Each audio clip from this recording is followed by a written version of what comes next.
How to use Waze in car. Hello everyone, this is Max. Welcome back to another tutorial video. So let's start without wasting any time.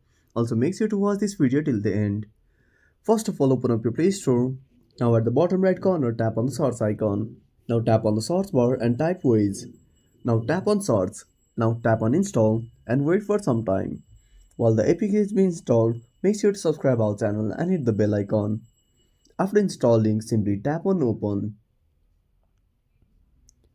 Now give all the permissions, tap on continue, give the permission,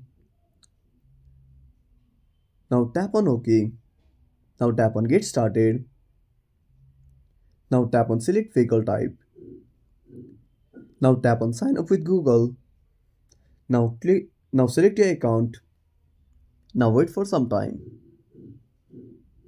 now tap on continue, now select your vehicle and tap on OK, now tap on where to and select your destination, type your destination, now tap on search, now select your location, tap on view routes, now tap on go now.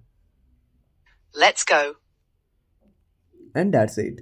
Thanks for watching. Make sure to subscribe our channel and hit the bell icon. See you in the next video.